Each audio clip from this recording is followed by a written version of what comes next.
Hello, and welcome to another episode of Marvel Madness with Maddie and Mac. I'm McCary. I'm Maddie. And my best friend Maddie has never watched any of the Marvel movies, and the only way I could convince her to do so was by starting this podcast. So this week we are covering the 6th installment in the MCU, the Avengers. And what a big one. What a big one the Avengers is. So before we get into that, you may have noticed we have a new setup. We're stepping it up.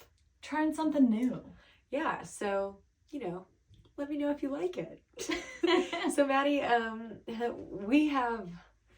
we took a pretty big change in our last episode with Captain America. That's what we discussed last week. We discussed Captain America last week.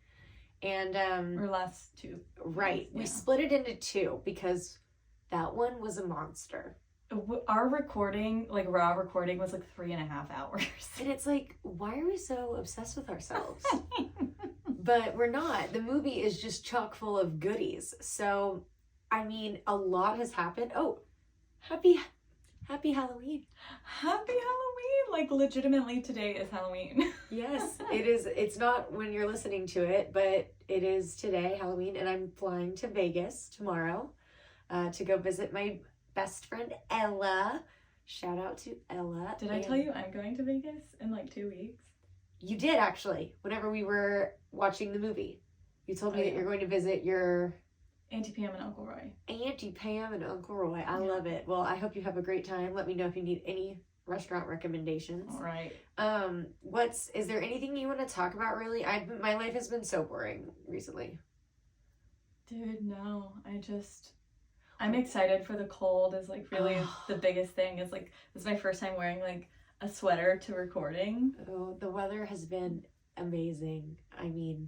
Cold fall vibes. October was a long ass month. Yeah. And we're really just diving headfirst into this podcast and trying to get a grip on recording, editing.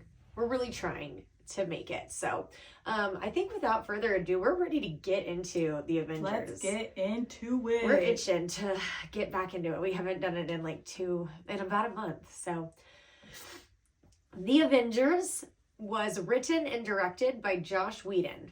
I never knew who he was before that, but he is a pretty good director, and I have a lot of fun notes about him.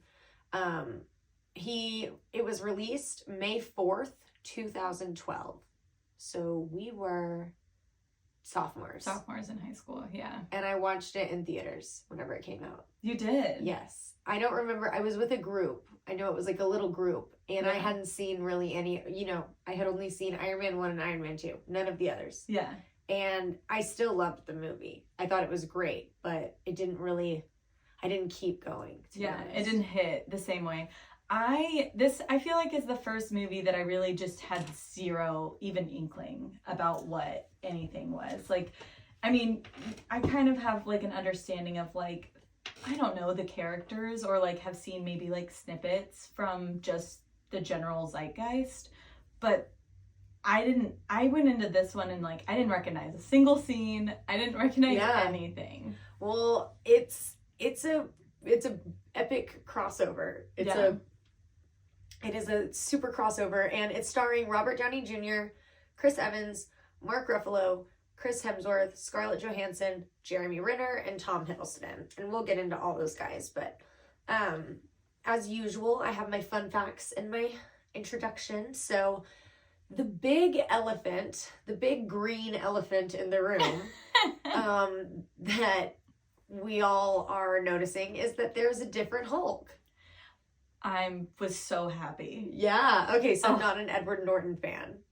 Yeah, he was. No, but and what Mark Ruffalo did really well was carry, because that's not Mark Ruffalo. When you think about who he is as a person, or some of the other roles he's been in, I think he did a really good job of carrying over the weirdness of Edward Norton. Yes, that's without Edward Norton. Okay. So I liked the scientisty vibes. You definitely prefer the recast. 100%. I think he did a good job with like the awkwardness, but like also just made him more palatable. Like he was so much more likable in this movie. Yes. Mark Ruffalo is a very likable guy.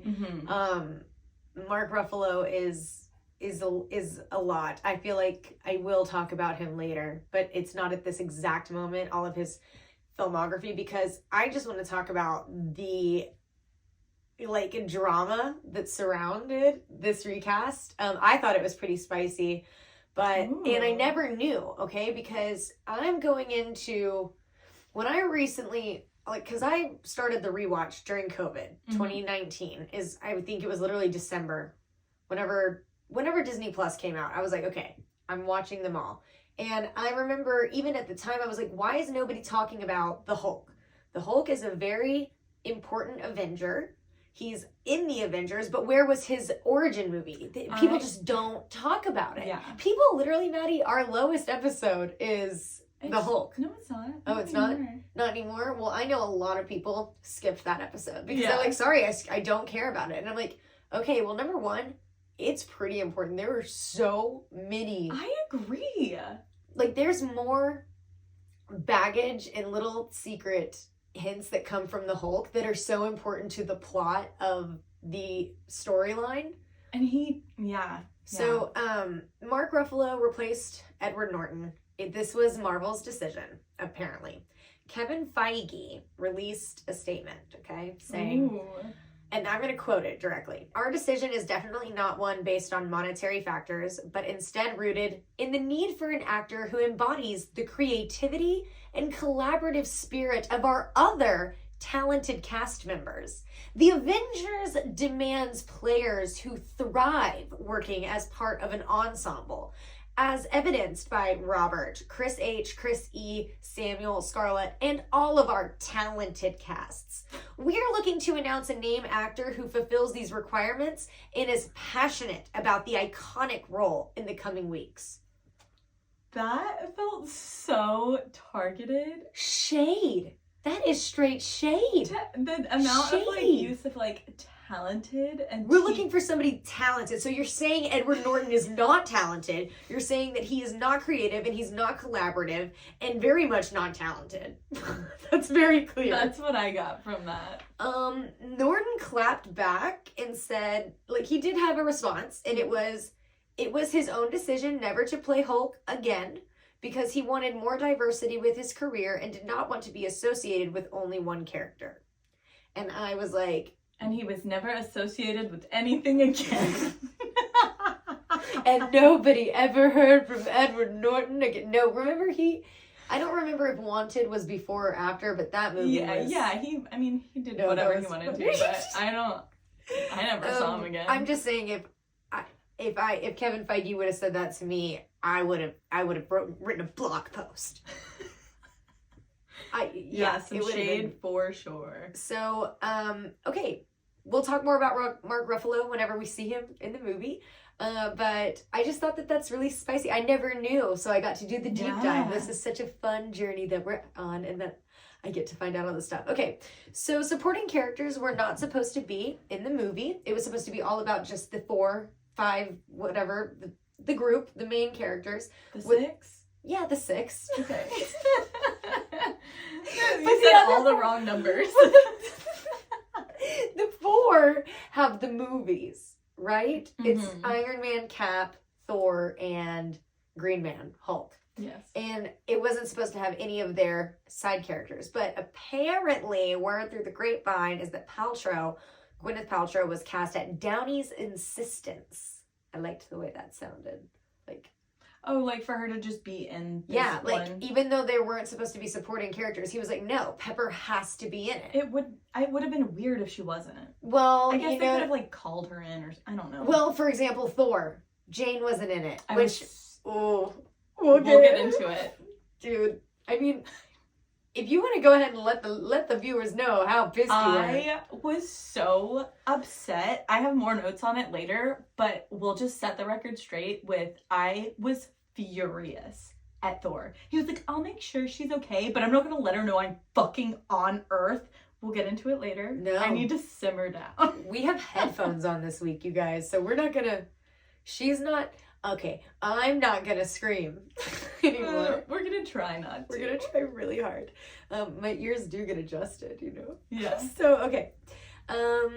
Yeah, so no supporting characters, but okay, this is a fun fact. Ooh, this is a fun fact. So there was one rare night when, because you know, it's a lot of moving parts to have all these actors and all these films and all these scenes. So not everyone was in town at the same time, but there was one night when they were all in town. And apparently this story was told from the point of view of Phil Coulson, his actor, whoever he is in real life. In real life. He said Chris Evans sent them all a text saying, and this was kind of before group texts were like what they are now. So most of the time it was like a separate text, you know? And it said, assemble. And they all went out together. That's so fun. And then I went down a Google rabbit hole of trying to find like pictures of them out on the town. That's what I Googled. I said, Avengers in real life out on the town. And you just got like people going to bars in Avengers costumes. Then I put hitting the club. These are actual Google searches. I believe it. Okay, so, and I just love that, and this is a theme that we're going to see throughout the movie, throughout the movie, is that Cap is, as usual, leading the team. Yeah, he really did rally the troops. I mean, there's a lot, and I'll actually tell you a little secret about that later. I guess I'll tell you now, but Joss Whedon, the director, he kind of thought of Captain America as the main character. But then they scrapped a lot of this in the editing, so it doesn't really read, but that's why, like, Cap usually has the lines. Yeah, I mean, he was kind of directing. And then him in real life, he's like that too, I just love that. Okay, speaking of Whedon, I just really like him as a director, to be honest. He's one of my, besides Favreau from Iron Man, he's probably my favorite so far. I did love Gideon Lockhart. Oh, yeah. He's a good one too, and he's a very famous actor. I'll have to remember his name. But, Whedon's dope, and he, once again, encouraged a lot of improv. And who do we love and know that loves improv? RDJ. RDJ. So I want to set up an RDJ improv tracker. I have 3, and it'll be like the RDJ improv tracker. So the first one is that whenever he was, the most boring one, I think, is whenever he's talking to Mark Ruffalo, the Hulk, and he talks about the arc reactor is like a terrible privilege that he has to live with. That was all improv. And then also he kept food hidden all over the lab set, and apparently nobody knew really where he hid it because it was like with all the props. So he would just bust out food on camera because he was hungry. Yeah. And almost every time he's eating on screen, it was improv. They were like, where does he keep getting this food from? He's like, that's like a drunk person like hiding beers. He's just like, I know I'm going to be hungry later, so I'm just going to sneak little snacks everywhere. I mean, he just basically was, you know, flaunting his... So when he handed Mark Ruffalo, like, the bag, was Mark Ruffalo like, what the fuck?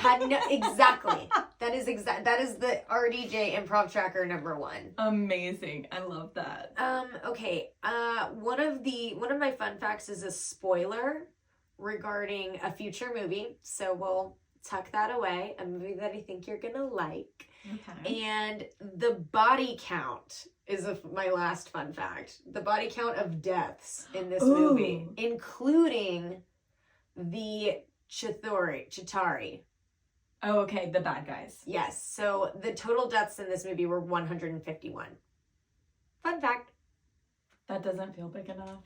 I agree, but I think that they did actually save quite a bit of civilians. Yeah. And that some of the civilians that were dead were mostly soldiers and people in S.H.I.E.L.D. and people that Loki killed. But usually it's all people within. There were probably quite a few civilian casualties, but... Yeah, they're trying to... And that's they're minimal. I mean, and it's not God-given text. This is just shit that I Googled. So, that's all my fun facts. Did you like the movie? I think it was my least favorite movie. Hot take. Mainly because, hot take, I don't like action movies. So why am I watching the Marvel movies? Because listen to McCary's intro. Yeah, well, there's so much more than just action movies. Yeah, which you will continue. Like, because I don't know I guess, what's coming. This one just felt extremely actiony, and I was just like, this is great, but I don't care about action. I'm not into the action movies. I never have been. So that's like why I never got into them in the first place, because I just thought they were action movies. So I was like, I don't care about that, so why would I watch them? But it wasn't bad. I mean, I have plenty of notes, but I definitely don't think I laughed as much or like felt as much. Like I didn't cry. I mean, did I cry when Coulson died? I don't know. I don't think so. No, you didn't. I don't know. Yeah. I don't think you did, because I would have noted it. Mm-hmm. Yeah, it was not, it didn't hit as hard as I remembered. I'm not going to lie. Yeah. It didn't hit as hard, because when I first saw it, I mean, heart eyes for days. I thought it was the funniest movie I'd ever seen in my life. I mean, granted, I was a sophomore, so. Yeah. I whenever the Hulk does that shit to Loki and just whips his ass and cuts that him was off, really funny. like, that was the end of comedy for me. Nothing could ever touch that scene. It just caught me so off guard. Very hilarious. But yeah, as I mentioned, these are the fundamentals. These first 6 movies are so important. Phase. The phase 1 is what you're getting through. This is phase 1 of our podcast. Yeah. As well. Which, we're also getting through it. The fundamentals. Yeah, whenever we look back, we're going to be like, oh my God, that CGI was awful. Oh my God, we needed to recast a main character. Not like us, but you know, we needed to make big fucking changes. We changed our setup, man. Yeah. Just like the Avengers are gonna change their outfits, and we're gonna upgrade. We're gonna upgrade directors. Oh yeah, they get a lot of outfit upgrades. So without anything else, I mean, I'm ready to get into the movie. Get into it. It's our shortest movie notes thus far. It's gonna be a short episode, but then at the end, we'll talk about kind of our plans for next episode, phase 2, our breaks, etc. Yeah, we'll kind of brainstorm that. Okay. Okay, so I'll go first. I'll start with my notes. Of course, as always, Maddie is, when we watch the movies, I type notes, and Maddie, I always type everything that she says out loud, and she also writes notes. So we'll just go through it. So we start with somebody narrating the movie. Yeah. All about the history of the Tesseract, which this is our first time knowing that it's called the Tesseract and not the Cosmic Cube. Even though I've called it the Tesseract the whole time. Because that's just what it is. And big spoiler here that I'm not going to mention. Just gonna notate it. Just going to notate it. As many of my fans know, the Tesseract and all of this has a big spoiler. So, the person who's narrating this, we don't know who it is, but it's the other. Yeah, the whole narration was kind of, it was different from all the other movies. Yeah. I guess Thor kind of did it like that, where they talked about the gods in the beginning. But they were explaining they had a scene first, and then it kind of went back and had that narration that led into Thor's life. But the movie didn't just like straight up start like that. No, the movie straight up started like once upon a time in Norse mythology. No, because it started with the driving and Cat. Oh, bitch, you right. Yeah. You straight up right. Okay. Shut up, McCary. Anyway.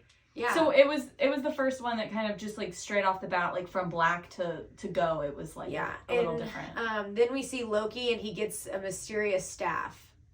And I just remember not remembering any of this. When I was watching the movie, I was like, wow, I do not remember that this is how it starts. So, not very memorable. Yeah. And then they show a flash of the Chitauri, which is, we don't know who they are yet. And then it flashes next to a helicopter, and we're at a secret facility, and it's S.H.I.E.L.D., and there's an evacuation order in effect. Mm-hmm. And then Phil Coulson is the first face that we see. Oh. Yeah, so, and he has been in all 4 of the movies. I don't know if he was in Hulk, actually. Nope, no Coulson in Hulk. Yeah. So, he's been in, he's a familiar face at this point. Yeah. And then the next face we see is Robin, that's not who it is. She's not Robin. Her name in the movie is Maria Hill, and she's played by Colby Smulders, who is best known for her wonderful work in my favorite show of all time, How I Met Your Mother, and she plays Robin. Yes, and I knew that because Yes. I also love How I Met Your Mother. And Maddie knew that, and I love that Maddie loves How I Met Your Mother because it's my favorite show. Then we see Nick Fury. So we've got the whole SHIELD squad. Yeah. Okay? We're shielded up. And he is giving orders and he demands that phase 2 be priority and get shipped out. And that was like the first mention of phase 2. I wrote that down. I was like, oh, well, what's that? Because Maria was like, is that really priority? And he was like, yes, it is. Then, fun fact, this scene is filmed in NASA's Space Power Facility. Oh, that is cool. Yeah. NASA was like, come on. Marvel's in NASA, boy. Now we see Eric Selvig from Thor, which... Yeah, I got Gold's- that wrong. No, you did. You I said thought I he's... said the wrong movie first, though. No, you said he's from Thor. Okay, great. Yeah, you were... Oh, yeah. No, wait, you did. I thought I said, Hulk. Is he from Hulk? And then I was like, wait, no. No, he's from Thor. But good job on Maddie. They reference gamma radiation, which is the first clue to the Hulk. Mhm. And they say that the Tesseract is misbehaving. And I'm not going to lie. When I watch this movie, I'm like, the science part is so fuzzy. I tried really hard to keep up with it. And I was like, didn't they take the Tesseract? Like later? But then the Tesseract is what caused the whole building to implode? I don't know. Also, I liked that the Tesseract was a she. Because, women have a lot of power. Did they call it a she? Selvig did. He Oh. called it she like the entire movie. Ooh, I like that. And I liked That's it. very Irish roots. Don't you Mm. feel like, oh, she's got a good... Yeah, maybe. That's pirate. Oh, Okay, man. then we see Agent Clint Barton, aka Hawkeye, played by Jeremy Renner. If you wanna- Hot guy? I thought you said hot guy. And I Oh. was like, which one? He is a hot guy. I think he's very hot, but I think he's super, super, super short in person. That's just what I heard. From who, Will? Yes, probably. So Hawkeye, awesome, Jeremy Renner. And I was bummed, as was he, that, his first big superhero movie that he's in, really, he's a bad guy the whole time, because he gets brainwashed. Yeah, Kind of like half of the time. Yeah, which I think is cool because, we don't get an origin story for him right now. We're just thrown into him. So Yeah. it kind of makes us want to get to know him more later on, maybe. Yeah, with like the whole weirdness of him and Oh, yeah, Natasha. Black Widow. Yeah. So the Tesseract opens up a door to Loki, and he smiles the most evil villain smile you've ever seen. You could tell he was just like, I am starring in a movie. My note was, it looks like he needs to take a nap. He looked so bad in his like first introduction scene. Oh, yeah, I think they tried to make him look evil. Well, they just made him look really tired. Like crackhead a little He bit. looked so bad. Like, I remember thinking, is he hot or am I into meth heads? Like, do I I don't know. Maybe Yeah. both. So he takes out everyone with his spear and he starts brainwashing people, Hawkeye. And then it's very clear he's after the Tesseract. Mm-hmm. And he introduces himself, and I love this. I am Loki from Asgard, and I am burdened with glorious purpose. Oh. I too am burdened with glorious purpose. Glorious purpose. Narcissism. At its finest. Narcissist buddies, me and Loki. He is, you've got to be a special breed to think, you know what? If I can't be king of Asgard, I'm just going to go find Earth. And I know that these guys, because he gives this whole speech, Mhm. throughout the movie. His whole point is that he's meant to rule. And it's a burden to him. Because he has to go find these people that want, and he wants to take advantage of Earthlings, and it's just so dictator, so next level narcissism. Yeah. Truly. He's like, you guys are meant to be ruled, and by me. And by me. Who said you? Okay. So he wants to set the world free from freedom, and I love that, burdened with glorious purpose. That just needs to be embroidered on a pillow. I'll wanna get start- that for you for Christmas. Oh, Yeah. Yes, that's a great. I really want to start a pillow embroidery business just because I want so many embroidered pillows. Fair. So, okay, now he takes over Eric Selvig too. So we've got our two little bunny boys. Hawkeye uses a gun to shoot Fury, which is weird because he's the bow and arrow man. Yeah. Like, why is his first shot, from a gun? Pretty off character, Marvel. But they steal the Tesseract. Which... Also, I had a note, like, what did in my notes, it's Sammy J, not Nick Fury. Love that. Sammy J. But I was like, why does Sammy J think that he could just, like, walk out of there? He was like, bro, he was trying to be so slick. He tried to just sneak off as if he's not the only one moving. As if he's not a 6'4" black dude with an eye patch in a trench coat. Like, he's like, no, I'm just he's gonna Irish goodbye the fuck out of this place. Oh, yeah. And then when he got shot, I was like, he better be wearing a bulletproof vest. Okay, yeah. But there was also, like, no commentary on that. No, it just happens so fast. And it's like, you don't even have time to believe if he's dead. They're like, oh, Nick Fury just gets shot. We're just gonna pan to the next scene. No. It was wild. Yeah, so I remember looking over at you and being like, whoa, is she concerned? But they didn't even allow I wrote, he has to have a bulletproof vest was my comment. It's so action scene, right? It's just... They really did a lot of tropes in this movie. 100%. And see, when I watched it for the first time, it was so cool. It was so hype. I think it is, like, cool if you haven't seen an action movie before. I was a sophomore. I really don't... I think the most I'd seen was The Dark Knight Rises, and that whole movie was so dark, I literally couldn't even see. Like, it's just a dark movie. Yeah, like, visibly. Yes, and I'm not a Batman fan. I'm not a DC comic. Hence, where we're at right now. Yeah. So, Maria Hill walks past them, and I just crack up because it's like, here comes Loki. She's never seen him before. Yeah. He's in a green cape. And doesn't he have his horns? No, he doesn't have his horns yet. I haven't known whenever he goes full Loki.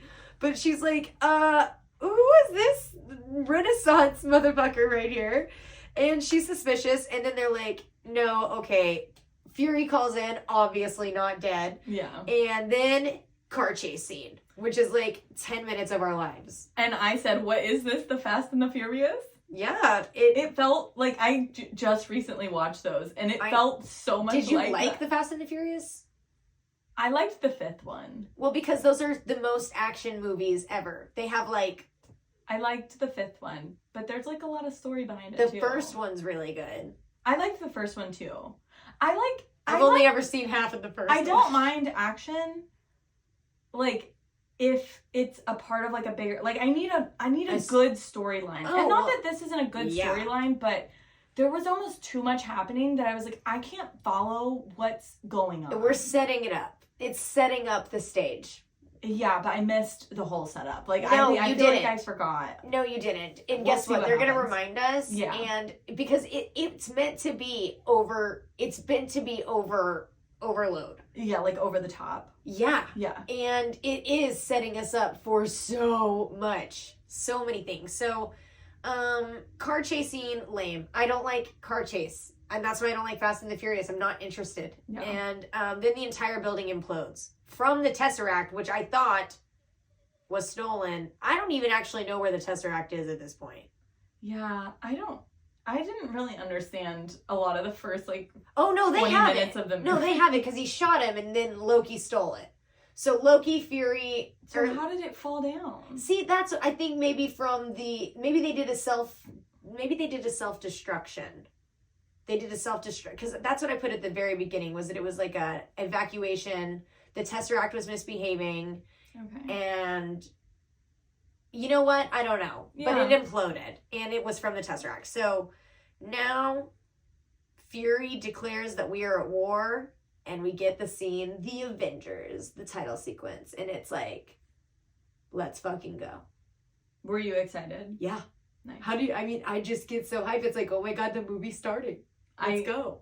I think I was just like, all right, are we going to get some story?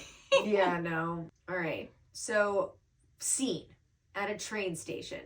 Hot, sexy Scarlett Johansson tied to a chair. This is Natasha Romanov, aka Black Widow, which we last saw her in Iron Man 2. Yeah, I guess it has been a while. Yeah. And she's speaking Russian with these guys, and we think that she's, in the bad portion. No. Yeah, like in danger. We think she's in danger. We think she's on the wrong side of this altercation, but Phil Coulson actually puts in a call to the bad guys, and they're like, we don't know why, but it's for her. And she's like, oh my God, I'm working. But that was good. I like that. Yeah, very funny because she's in on it. I love it yeah. whenever we don't have to worry about our good guys. Yeah. That they're always on the... That's why I love it whenever it's actually a trap and the good guy's meant to get caught. Yeah. I love that. So she gets out of her compromising situation, and her new mission is to go get the big guy. Which I said that has to be the Hulk. Maddie, spot on with her detective skills. So then we cut to an Indian market, and once again, this is further explaining why Maddie would think this is the Hulk, because we watched the Hulk. You wouldn't really know that if we didn't watch the Hulk. Yeah. Because, he was always in those foreign places, running on the run. Yeah. And so that's why we knew. Living under the radar. And imagine if you had I don't know, I guess if you had watched the Hulk, and if you had seen the Hulk, then that's reaffirming, hey, this is the Hulk, even though the guy you're about to see is not Edward Norton, it's Mark Ruffalo now. Yeah. And so the little girl is asking for help, and she's like, so believable. Broke my heart. Oh my gosh, I know. Oh, and right here is where I talk about Mark Ruffalo and how cute and adorable he is, and I love him. I said, I am so excited for the new Bruce Banner. Yes. I'm so excited. Oh, we love Mark Ruffalo. He will always be the guy from 13 Going on 30 for me. And he's also in Now You See Me. You've seen Yeah, that? I have. Okay, but you've seen 13 Going on 30, right? I've also seen that. I want to watch that. It's always such a good movie. And he's just awesome. So the little girl was actually setting him up. And this is the first time, which I didn't realize. I thought that Hulk and Natasha already knew each other, but this is the first time they're ever meeting. And you can tell she's scared shitless. Yeah. She passes him the oldest phone I've ever seen. I don't even know what kind of disgusting phone that was, but it was not up to current standards. Nope. And she lets them know that their goal is to find and get the Tesseract back, which emits heavy gamma radiation. So that's why they went to him, because nobody knows gamma radiation like the Hulk. Yeah. And he seemed really glad, because he was like, you're not trying to use me for my alter ego. Oh, yeah, because last time the government, or S.H.I.E.L.D., no, it was S.H.I.E.L.D. got involved. Last time S.H.I.E.L.D. got involved, they were just trying to make him a weapon. Mm-hmm. And so now they're just trying to use his smarts. In fact, he doesn't even have to turn into the big green guy. Yeah. They literally just want the Bruce Banner part. They just want the scientist. Yeah, they're like, we actually don't want the Hulk. Because, because he is just as smart as, he's a brilliant scientist. Mm-hmm. Yeah, we'll get to that. So, cut to Fury in the Council of World Leaders, which is actually called the World Security Council. And he references Phase 2 again. Dun, dun, dun. What is Phase 2? And then he also mentions how the Avenger Initiative was an idea that they came up with, but it was shut down. And then he says, war isn't won by superheroes, it's won by soldiers. Which is, like, throwback to Cap. Yep, it's 100% foreshadow. It's a layup for Cap. And so then we have the secret scene from the end of Captain America where he's got literally a bunch of punching bags in line. I LOL'd. I said, poor Cap, frowny face, and then LOL at all the bags because he pushed it off and then he got a new one, and that's when I was like, oh buddy. Yeah, he's angry Spice for sure. He is not happy. He's woke up in 2012, which was supposed to be the end of the year. Or the end of the world. It was supposed to be the end of the world. And Peggy is like, well, we haven't gotten there yet. Hold on. Because they cut that scene. That was secret scene. They cut that scene. So that's confusing. But basically, according to us, everyone that he knew is dead. From watching the movie as presented. So there is a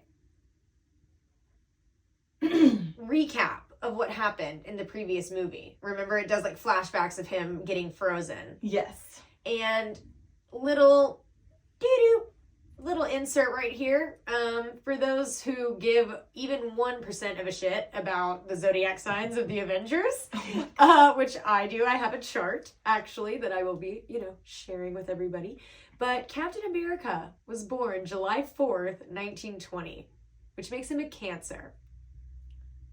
That does not feel right. I am not entirely opposed to it because Cancer men do have a lot. They think they have a lot to prove. Maybe. My dad's a Cancer. I think that there is a certain... I just don't correlate my dad and Captain America. Sorry, Dad, love you, but I just don't see it. No, your dad is a Cancer in the way that he's emotional and leads with his feelings. Yes. And I would say Captain America does as well. I wonder, yeah, in different ways. What? I have a lot. My dad's a June Cancer too, so that also I feel like plays into it. Yeah. Because those ones that are just well, because they're a little closer to Gemini. Yeah. Geminis are a little crazy. So anyway, Captain America, our little Cancer baby boy, born on the birthday of America. Of course he's fucking born on July 4th. Don't you love how they just throw in those little nuggets? Golly. We love the Marvel. You see, they pay attention to some details. Yeah, sure. But then they just don't give Thor a birthday. AD. So, okay. Captain America says that they should have left the Tesseract in the open. And I guess now we'll just go ahead and... Oh, what did I say? The open? Yeah. I meant the ocean. But now we'll talk about the deleted scene. Because like I said, Joss Whedon wanted Captain to be the main character. And so in the secret scene, the deleted scene that I found online, I sent it to Maddie because it has a lot of stuff in it. Number one, it shows that he's looking at all the files, which I didn't pay attention as much as Maddie did, I guess. Yeah. I saw that it was just all the dead people, including Howard Stark. And it showed Peggy. So it did not say that she was dead? No, she wasn't dead. Okay. He could have fucking called her. He could have literally... I don't know what he should have done, but the fact that he just looked at it... Well, how long has he been awake and been there, and then fucking turned the page and looked at dead Howard Stark, and then it showed Tony Stark, his son. Mm-hmm. And I was I was so mad. It gave me the same anger that I felt when I realized that Thor didn't contact Jane. Yeah, there's really no good excuse for it. If Peggy was alive, why wouldn't she be the first? And I'm assuming she's alive because it just didn't have deceased on it. Which is a very, very astute observation. Yeah, I was mad. So, pretty crazy. That was the only thing I think I responded to your message. It was. I was we don't want to talk about the surprise Stan Lee that's in there because that's another thing. Yeah. There's an alt Stan Lee surprise. I think I was just so mad. Yeah. I saw red. She's like, is love nothing? Now we go to alt Stan Lee surprise showed up and this ties it. So basically, the scene is Captain America's at the cafe that shows up later where the Chitauri are trying to kill the hostages, where that girl is, Beth or whatever. That totally wants to sex Captain America. I mean, who wouldn't? We cannot blame her. And basically, he's looking at the files with Howard, Peggy, and then he sees Tony. So he's doing his homework, which kind of means that he already has a little bit of a preconceived notion of Tony. Cap does. Mm-hmm. So I don't know if you could, there's a lot of attitude between them two. Oh, yeah. And I feel like this is a deleted, nugget of Cap being a little freaking, I don't know, maybe a little judgy Cancer. Maybe a little judgy Cancer. I think. Okay. It's so easy to judge Tony, though. But Cancers are very nostalgic. And they are very, they romanticize. They don't, change. No wonder he's so fucking upset. Yeah, he's I want to be back in the 40s. Okay, so he's sketching again, because, he's an artist. Yeah, which I still am going to post my monkey versus his monkey. I have half the post ready. Okay. And Beth, the waitress, is in the secret scene. She's the lady who he saves later, who's in the ending news. And she talks about how, oh, are you here to watch Iron Man? another stab at the friction. He's like, no, that's not really my type. Because Cap is not like a showy suit. Which actually, I guess he never wanted to be the showy superhero, but he kind of was, you know? He wanted to save people, but maybe not necessarily be like a notarized for it. Yeah, he didn't want to be the flashy little Barbie doll that he was made to be, and Iron Man loves to be that. Yeah. And that's why he's like, no, I'm not here to watch Iron Man fly by. I can't even believe he does that, you know? And this is where Stan Lee comes in and says, hey, ask for her number. Don't be a moron. And I'm like, okay, Stan Lee in here 2 times, but they cut that, and there's another Stan Lee surprise later. You might hear it. Okay, so now after the Captain America boxing scene, we get to the scene where Iron Man, and he's underwater.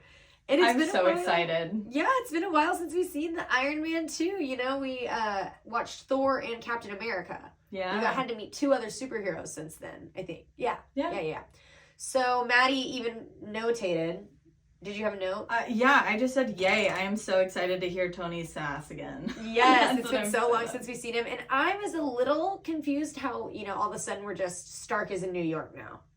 Because he was... Oh, yeah. I was going to ask you about that, and I think I just got caught up because there was, again, so much Because going it just makes sense, right? That's the thing, is that seeing Stark in New York with the Stark Tower just makes sense. Yeah. It's like, what is there to question? I even put, I guess he just got a second property because he's so rich. He probably had a place in New York, and then he just and now he made the arc reactor and is making the clean energy there. Because he made it in LA and has his island Malibu house, and now he...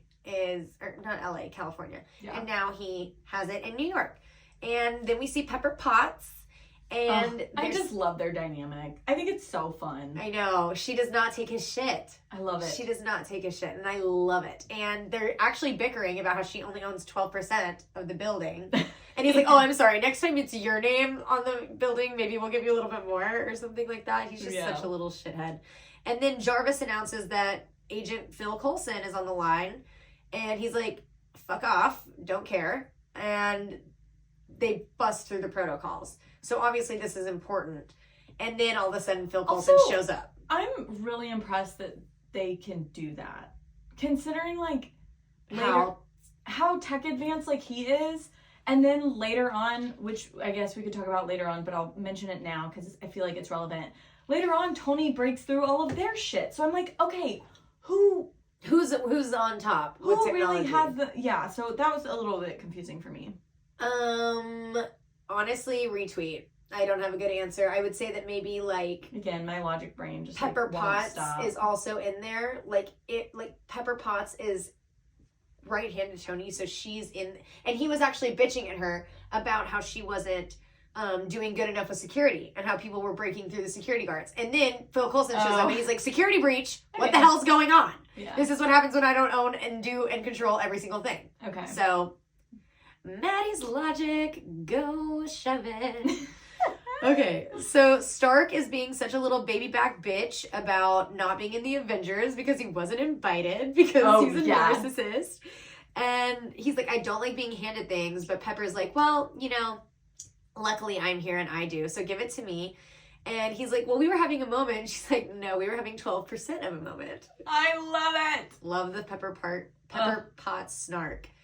And Pepper and Phil leave. Okay, and here's something. She references him dating the cello player. You know that was kind of a thing that was happening? Yes. So I didn't know it, but I learned through my research that the cellist and his relationship was actually a whole thing in the Agents of S.H.I.E.L.D., which is a spin-off series that we did not watch. It's not actually like credited really to being a part of the MCU, but I do have a new note in my podcast notes that says spin-offs, bonus episodes that we might watch one day, like after we do the canon, you know. Yeah. Because we've got a big Candyland path to follow here. We can do the little side quests later on. That's what I'm gonna call them, side quests. I love it. So, cut to Cap and Phil Coulson on the jet. So, I guess Phil left, and now we're following Phil. He's our main character, and now he's the captain on a helicopter. Yeah. And this is the part where Captain doesn't know who Stephen Hawking is. Oh my god. Yeah, very funny. Now we cut to Loki projecting to the power source, the other. He's like meditating. Oh yeah, and he like mentally goes and he goes to the guy with the scepter, and this is their first official introduction to the other. Which, okay, let me take you down a little rabbit hole right here, real quick. In How I Met Your Mother, you remember the newscasting show that Robin's on? Yeah. She's always and then there's that guy. He's the asshole. His name is Sandy Rivers.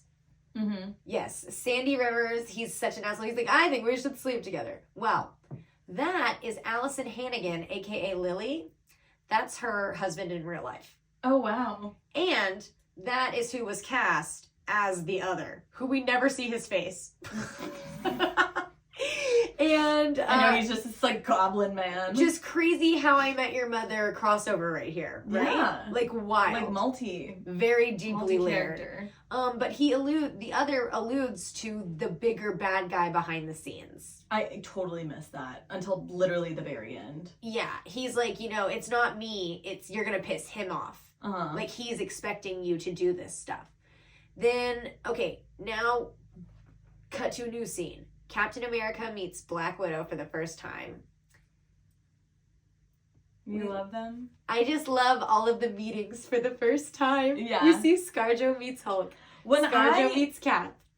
I liked that she wasn't like super flirty. Like she was just like down to business. Yeah. And I don't know if I noted it or not, but it was like, ooh, I like the switch up from like who she was in Iron Man to who she is now, which I can totally get behind. Yeah, they definitely make a difference. They make some adjustments to ScarJo, and I would just say, yeah, she might be down to business right now, and we should appreciate that.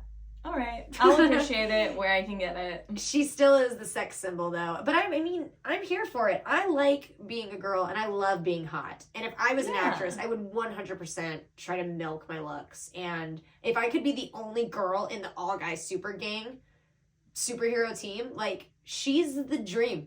That's the dream. That's the dream. That's my pick-me girl dream. Fair. At least I'm self-aware. Okay, so... Oh, then Cap meets Hulk. I just love the crossover. That's So Sweet Life of Hannah Montana. Yeah. Love it. It just gets me going. Okay. Then, and this is whenever they get on the big ship, and it's called the Helicarrier. I was so thrown off. That's a helicarrier. That's a helicarrier. Bro, I was like, what is that? Did you comment anything that I said? Because I was just like, what is going on? This doesn't, like, what's happening? Well, that makes sense to Maddie. Maddie's logic brain is like, what is this contraption? This doesn't exist. Me, I'm like, superhero big flying machine. Well, and then it disappeared, and I was like, what the fuck? So this is actually kind of a big deal in the comics, the Helicarrier. It was a big deal for me in my life. And here I am just like, okay, this is so boring. I'm ready to get back to the character development. I don't like the action. So Helicarrier is kind of a big deal to the comics. Like, when I was doing my research, it's a bunch of the haters online are even like, but the Helicarrier was awesome, bro. Like, they really did that damn thing, Yeah. And they thought it was a submarine, but it flies, and it can also vanish, and Cap, like, has to pay Fury $10 because of the bet. That was cute. Like, so cute. I bet I won't be surprised. And it's like, bitch, you came from the 1940s. I mean, are you kidding me, Cap? I could show you a microwave, and you would be impressed. Like, I know. Okay, and so Banner's like, let's get down to business. It's time to search for this Tesseract. And now we cut to Selvig, who is looking for iridium, which is used to create antiprotons. And that's true. It's a true statement. Apparently. Like true in real, like our life? Oh. Yeah. And he says that the Tesseract is knowledge and truth. Okay, that's weird. Just hinting that this is something different. Yeah. Like the Earth, the Tesseract in the Earth, this is some... It just felt culty to me. Culty, okay. Like, that's like what a cult member would say, like, the Tesseract is truth and life. the conch shell knows all. Ask the magic conch. We're at the end of this whole endeavor. Once we're done with this podcast, I want to tally up how many SpongeBob references we made. I'm gonna do a video compilation of all of our SpongeBob references. Oh, I love it. Okay, so, but since he's looking for iridium, this is why they go to Germany with Hawkeye to go find Heinrich Schaefer. Okay, so like our next scenes that are coming up, this is what's setting that up, even though it was really quick. Yeah. But then before we do that, we go back to S.H.I.E.L.D. on the helicarrier, and Agent Jasper Sitwell from Thor, who Maddie. I mean, I was excited to see him again because it's fun to see S.H.I.E.L.D. agents be in multiple episodes. Okay. Like the Agents of S.H.I.E.L.D., I guess, which we didn't even watch. But the S.H.I.E.L.D. agents are, if they're worthy enough to be in a repeat movie, why? Yeah. Because why are they not just the guys who go, I went way too long on that one last time. So funny. Okay. So he says, okay, we found 67% gamma radiation. So off to Stuttgart, Germany. Stuttgart, Germany. And this is where Loki goes to the guy, and he basically my immediate note was, ew, the eyeball thing was horrible. I think I covered my eyes. Like, I was horrible. Eyeball is not a good, no, it's a no-no. We're just gonna go ahead and move past that. Yeah, but moment. But then that generates the thing to Hawkeye so that he can get the iridium, and now Loki goes full Loki, outfit and all, and commands everyone to kneel to him. And I know Loki, Tom Hiddleston hated that damn helmet. It's horrible. It's like, it literally looks like a sled. And then, I mean, literally later, Stark calls them reindeer games, but so good. So Loki goes full freaking dictator. Yup. And starts talking about how everybody should kneel because they don't need freedom. And that old German man stands up and is like, no, I won't do it for you, for nobody. I'm standing up for myself. I was going to say this is America, but it's Germany. It's Germany. Even though I'm not speaking German and nobody here is speaking German. Anyway, and then Loki's about to blast the old man as an example. Super evil. And then enter Captain America.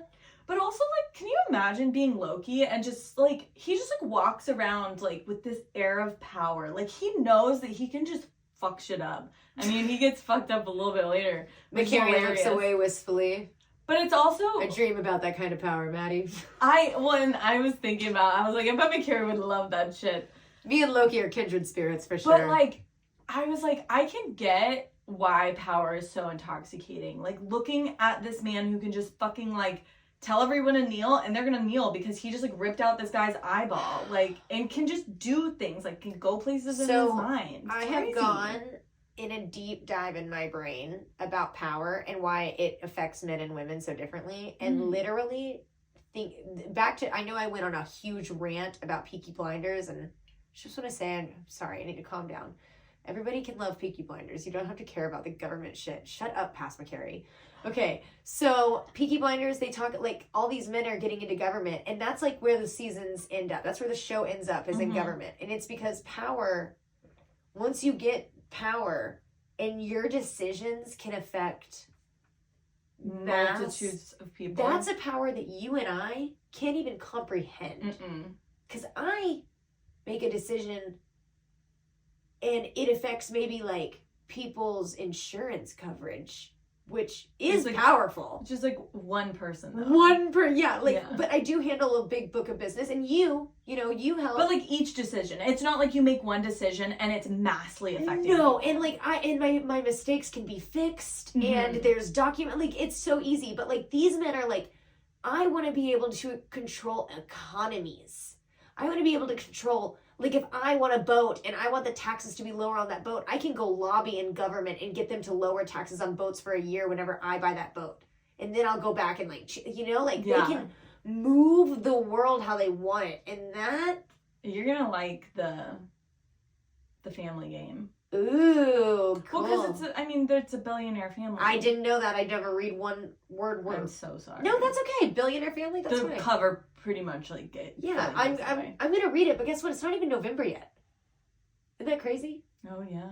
I know. So that's why I'm reading Zodiac Academy right now. Yeah, no, for sure. Taking a little break. So, Now enter Captain America. Dun, dun, dun, dun, dun, dun. And he blocks him with a shield, and he goes, last time somebody told me to, which again, sophomore McCary in the theater was like, oh my God, he's referencing Adolf Hitler.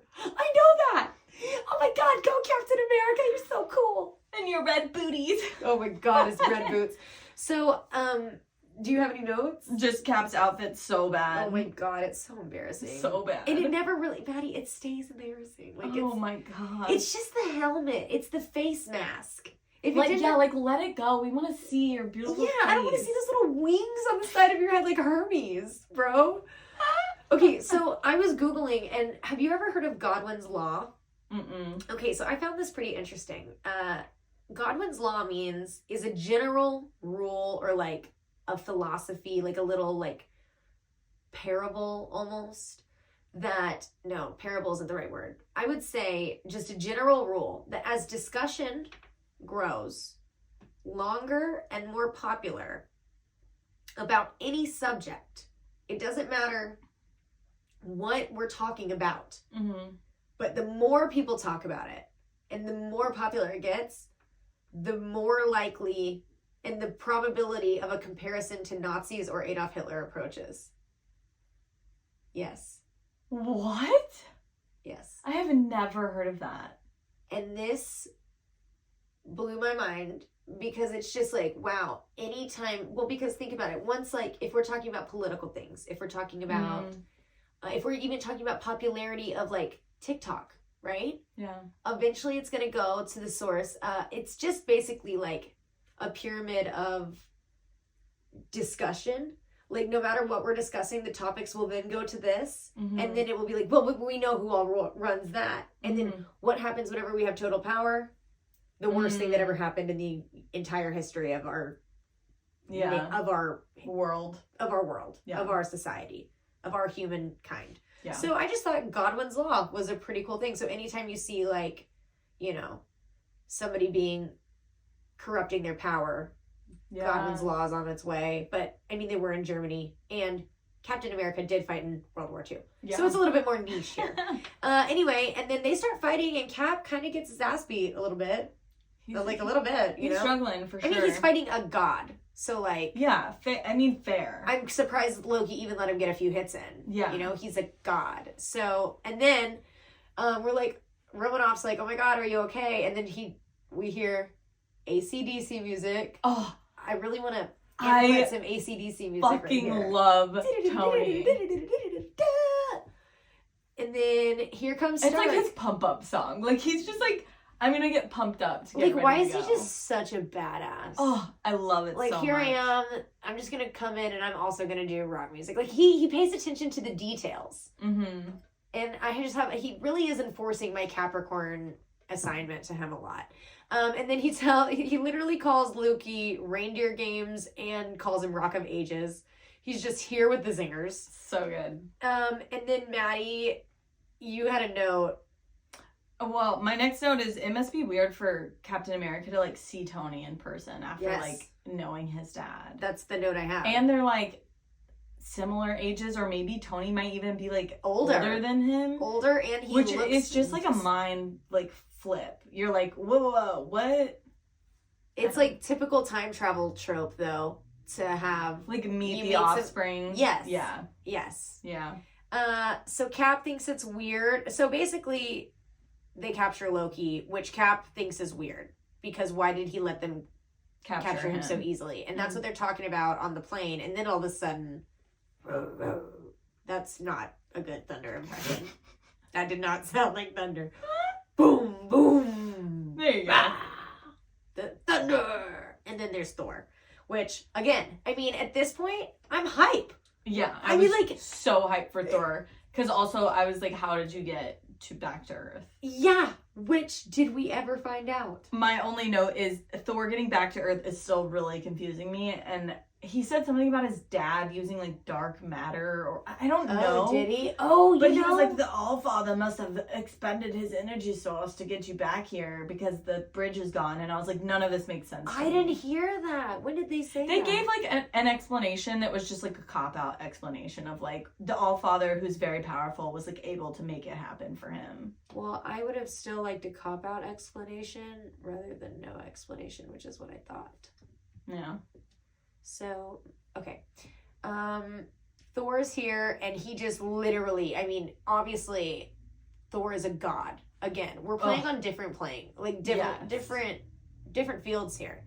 And immediately, he steals Loki, and then immediately, without hesitation, Iron Man jumps out of the plane. And this is Cap and Tony's first real disagreement. Because he's like, we need a plan of attack. And he goes, that is my plan, to attack. I hated that. I know, so fucking cheesy. And Come on. Iron Man is just being... Iron Man has so much better than that. Well, Iron Man doesn't work well with others. That is literally my next note. I said, Iron Man really doesn't play well with others. He doesn't, and which is why he was not allowed to be on the... He wasn't supposed to be on the Avengers. Yeah. Because he doesn't work well with others. So, Thor... Okay, so this is the... Yeah, and then I just think it's crazy that all three of them jump out of the plane. It's very... Like... How did Captain America get out of there? He had a parachute. But I'm still like... Also, if he had a parachute, there's no plausible way for him to get to the same place that other people are like physically flying to. That's 100% true. I'm glad I didn't notice that in the movie because it would have just pissed me off. I was you for a moment and just took it as it was. Yeah. But now looking back, I'm logically mad again. It's just crazy that all of them jumped out of a plane. Yeah, just doesn't make sense to me. Yeah, pretty wild. So right now, I think it's a good time for us to just take a little break. We're going to pause the video and the audio, and then we'll come back and wrap it up. All right. Sounds good. All right, we're back from our break, and we're going to jump right into Thor and Loki, just basically doing a recap of, Thor 1. I know, right? Talking about... I'm mad at you. Yeah, everything that had happened and how Loki is not going to be a king. If he can't rule Asgard, why does he think he can rule Earth? And then Thor gets all ramped up and he's like, well, you listen well, brother. And then Iron Man just cuts him off, takes him out, which is a great trope that is used in this film a lot. Really? Yeah, like where they're in the middle of saying something and then they just get cut off, and taken out. So that cracked me up. And Loki was like, I'm listening. Oh, yeah, he literally, I'm listening. So Iron Man takes out Thor, and then this is the Robert Downey Jr. improv tracker number 1. 2. Which is whenever he talks about, oh, would you like to do Shakespeare in the Park? Doth mother know you weareth her drapes? 100% RDJ improv. I love it. How is he so good? So talented. Quick on his feet like that. Because he was burdened with glorious purpose. Yeah, he was. And that's why he was a drug addict. And yeah, fair. And now he came back as Iron Man to save the world and the MCU. One movie at a time. So now the Hammer and the Iron Man fight. That's what my note is. And why is Loki just staying put? Because watching on the he wants mountain? To get captured. It's part of his plan. And then it's so funny whenever Thor hits Iron Man with his hammer and it charges him up to 400%, and Iron Man goes, well, how about that? Yeah, that was funny. Oh, and then, oh my gosh, my favorite part of their whole fight is Iron Man headbutting Thor, and Thor looking at him and headbutting Iron Man. So good. You were crackling. Because nobody wins in a headbutt. No. But that would be my move if I was in a fight. Your go-to would be headbutting? It wouldn't be my go-to, it would be my finisher. Okay. Because nobody would see it coming. Yeah. And I wouldn't use my direct forehead, I would bullhorn him into the nose. Okay. I would, like, if we're fighting it. Oh. A better move is to just take your palm into their nose. And then you don't have to have a headache afterwards. You might have a broken wrist if you do it wrong, but you won't have a concussion. Like I said, it's my finisher. Okay. So that the hand thing would be a first a first A attempt. first try? Yeah, I see you. I got you. So after the headbutt contest, Cap comes in and breaks it up after probably trying to find them running around with his fucking parachute. Oh, He was damn like, thing hey guys, sorry, Yeah, he was lost. So he breaks it up, and then he literally tries to take, I don't know, something about Thor's hammer, and Iron Man's like, bad call, Cap, he loves his hammer. Yeah. Which is so funny, because if you remember in Thor, he wakes up and he's like, Mama! hammer! So, okay, and then Cap literally takes the full strength of Thor's hammer, his shield. Did you remember that whenever Thor... Oh, yeah, and it like vibrated and made a sound. Which, let's just take one step back. I know that it's an action movie, but let's talk about the fact that all three of like our biggest superheroes right now are fighting each other. Like, why are they fighting each other? Number one. Number two, how awesome is this? They're all just ego heads. They reach a stalemate, and we capture Loki and have him on the helicarrier. I don't really know what all happened, but I think that they were just basically like, all three of us, like, okay, why are we fighting? They basically asked the question that I just asked. Yeah. And now we see, then we see Loki smiling evilly at the Hulk, which is foreshadowing. Smiled. It gave me butterflies. Oh yeah, you did say that. I was like, why do I feel like this? He's bad. Like if he was looking at me like that. His smile is just so pretty. Like he has a really his eyes. Like when he smiles, I'm like melt a little bit. I want to write a Loki love song. This is my Loki love song. Maddie likes your smile and Mac likes your eyes. Coming to Spotify. Our mixtape. Our Marvel mixtape. Our Marvel mixtape.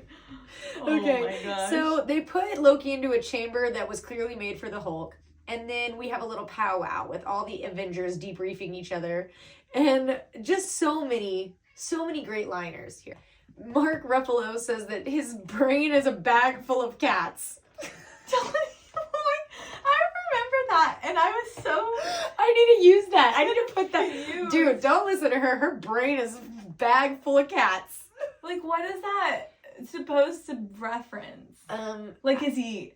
I don't want to tell all you. over the place? Or Well, like... no, think of like... Okay, so if you were to put a bunch of cats in a bag and tie it, they would rip it to shreds. Okay. So his mind's just like fucked. His mind is just a bunch of psycho cats. So he goes, well, he's my brother. Thor says that. And Scarlett Johansson goes, he killed 80 people in 2 days. He goes, but he's adopted. I love that line. Also, are those 80 counted in the 150? I believe so. Okay. I would say yes, because this is all happening within a pretty short Short amount of time. Yeah. And the Tesseract power is being used to build a portal, and it needs iridium, which they got. Oh. Did we get the part where Captain America was really excited to get a reference? Yes, that hasn't happened yet. It's almost, because there's a slight I didn't know scene. if that was in the like initial talking about Loki or not. No, because there's one little scene in between where the Tesseract power, they talk about how they got the iridium, now they need a big power source. Okay. Then enter Stark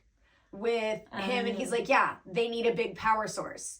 And he explains all the science with Hulk, and he's like, and then I think it's ScarJo or somebody yells at him and is like, oh yeah, and Maria Hill. She's like, and when did you become an expert on thermodynamic nuclear engineering? And he's like, last night. Am I the only one who did the reading?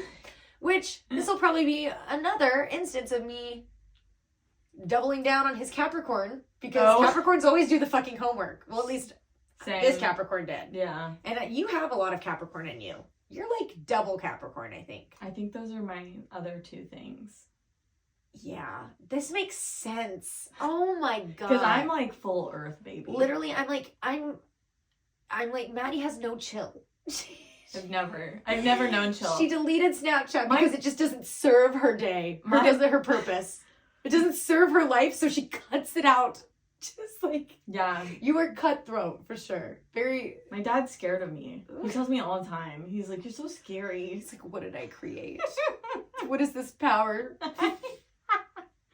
Yeah. Oh, your poor little dad. Oh, so funny. Okay, so I love the Hulk and the Iron Man together. It just gives them just me, like being smart together they're and like growing out. vibing. Oh yes. And then they talk about the Coulomb barrier and the quantum tunneling, and they're just Stark and Hulk besties.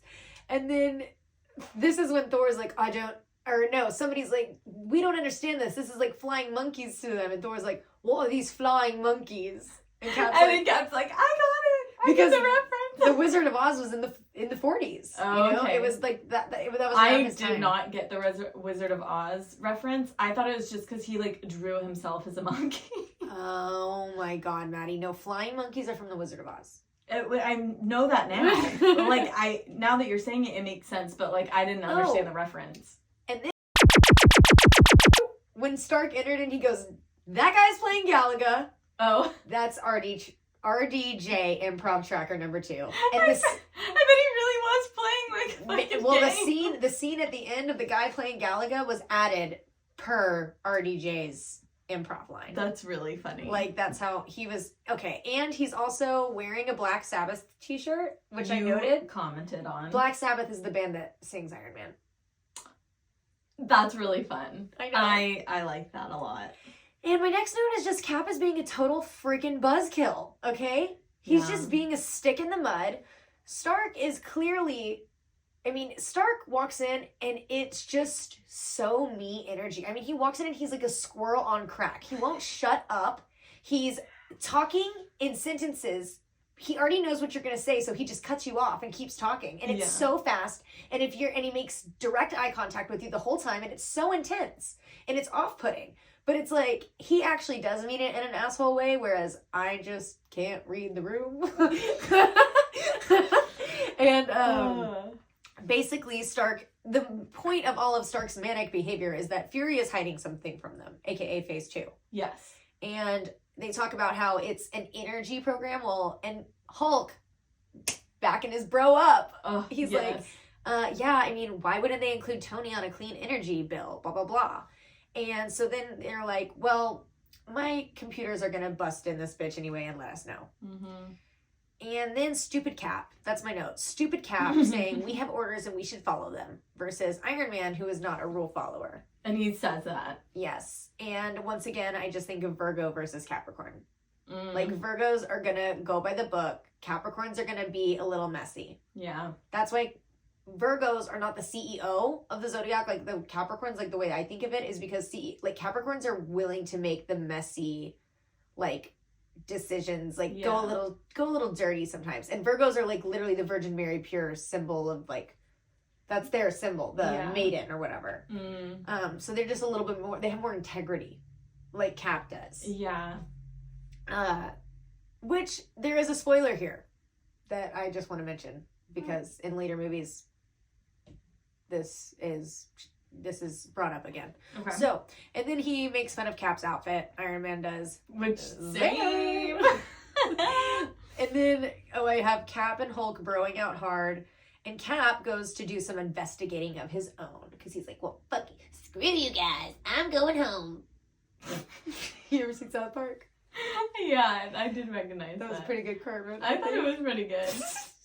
I immediately was like, I know that sound. So we finally acknowledge Thor and Jane. We finally acknowledge Jane. And so Maddie, hit your spiel. How did Thor get to Earth? You mentioned it. I was so upset because he was like, I'll come back for you. And like, maybe he will. But the fact that he came to Earth from another fucking world. Without the Rainbow Bridge. And did not go see her is like when your friend comes into town and doesn't tell you. And then you're just heartbroken because you're like, you came all the way to town from wherever the fuck you normally are. And you didn't tell me that you were in town. I could have literally come, just said hi, gave you a hug. I don't care. But like the fact that you came to town and didn't tell me at all when you live so far away and like I never get to see you is so, it's happened to me before and it's made me so heartbroken. And that's how I felt for Jane because Jane will know. Jane will know that Thor was here and that he did not see her. And so I was heartbroken for her. Well, I'm excited to watch Thor 2, Maddie. I hope she beats his ass. I just want to say, I don't know what Thor 2 is about because I'm not spoiling anything, but I just want to say that there is a Thor 2. And so this is not the last movie. Well, I found out there were multiple Thors, I think, when we watched Thor. Because someone told me there was, because I said I was watching Thor and then somebody was like, oh, I really liked Thor whatever, but I Yeah. didn't like the later ones. And I was like, can you stop talking? Yeah, which means, like, that Thor doesn't, that you know, like, that's what people don't understand about spoilers. And I know sometimes I'm pretty bad at it because I just do mention some things, like, that there's a second Thor. Mhm. But at some point, I feel like if we're talking about it on the pod, it's fine. Yeah. But also, people don't understand about spoilers that just by mentioning that something even exists, that there is a second book or that there is a second movie, that means that they don't die in the end. Yeah. So that's already spoiling something for me. Because in most movies, somebody's going to die at some point. And, you're supposed to get that suspense from it. Like, Yeah. you're supposed to not know. it's supposed to be like, oh my God, they're making a second one? That's so crazy. So, yeah, if you see me out in the general public, just Keep your don't fucking mouth shut. just don't even talk to me about Marvel. Like, literally talk to me about anything else, because every time I talk about Marvel with anybody, I have to, like, la la la la and close my ears.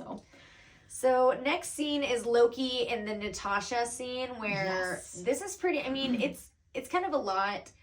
We get a little bit of information about Hawkeye, and Loki asked the question that we're all thinking, what is up with you guys? Mhm. Are y'all Y'all fucking? Yeah, are y'all? Is y'all sit in a tree and KISSING? And she's like, no, I owe him a debt because he was supposed to kill her, but then he made a different call, Mhm. which we assume is like, we don't really know. There's just a lot of I mean, nuggets basically, dropped. it's just like he was supposed to kill her and then decided not to, and now she owes him, is what I'm assuming. Yeah, but then he talks about, she basically is doing a play on him, like, she's like, I don't care about anything that's happening. I just care about him. Mm-hmm. I don't care if this regime falls. But then he turns it around on her and is like, I know that you're Dracov's daughter. He references San Paulo and Do the we know hospital that fire. yet? Is Yeah, that- he said, oh, what about you, Natalia Romana, or whatever he says. And then he's like, daughter of Dracov.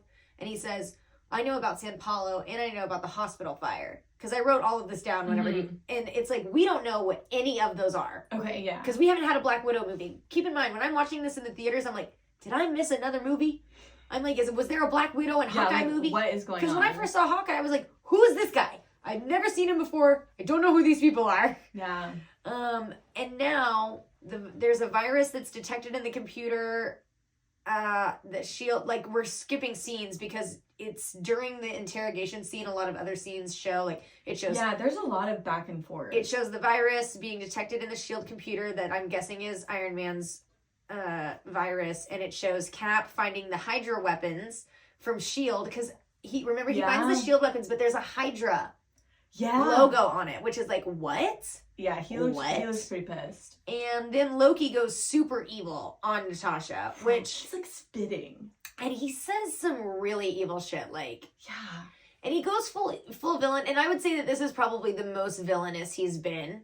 Whenever he talks about how he'll make Barton kill her, and then he'll kill Barton, and it's just very he'll like evil. wake him up so he knows that he killed her. Like, super Ugh. Yeah, he Super got real messed up. psychological there. And then, I noted, I was like, wow, she's really emotional. In yeah, this she movie starts because, crying. like, yeah, she was upset. But then it was all just a ploy because he mentions the Hulk, and she's like, "Oh, so that's your move? You're trying to use the Hulk." It's like, thank you. And she literally deadpan walks away. I was so impressed. My next note was I like Scarlett Johansson way more in this movie. So I think that we need to add ScarJo to. We're gonna add Black Widow to my Zodiac list. Mm-hmm. We're adding Black Widow to the What Zodiac about list. Bow and Arrow Man? We will, but I just haven't felt the need to discuss it yet, so I'm not putting it on there yet. Okay. But I will say we'll probably talk about his more in like Ultron or something. So Black Widow, though, her reel is going to be I don't know it yet. We're not going to look it up yet, but I'm just going to go ahead and tell our viewers that my assignment to her was always Scorpio. Yeah, that feels... Yep, very mysterious, very duplicitous, very conniving and manipulative. Very, I am going to be in control of every situation and no one's ever going to control me.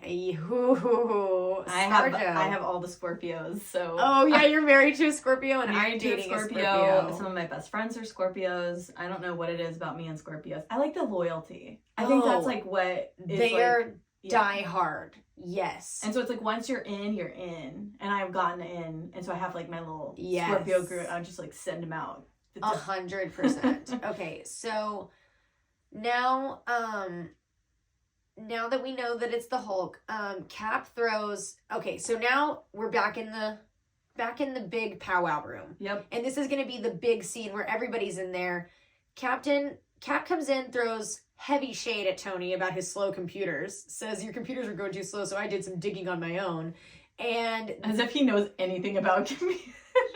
Yeah, I know. He's like, I found these big weapons, and I know what they are because these were in 1945, because they were making these. Yeah. And then Nick Fury comes in and is like, no, yeah, this is phase 2, and we're making them because of him. And he points at Thor.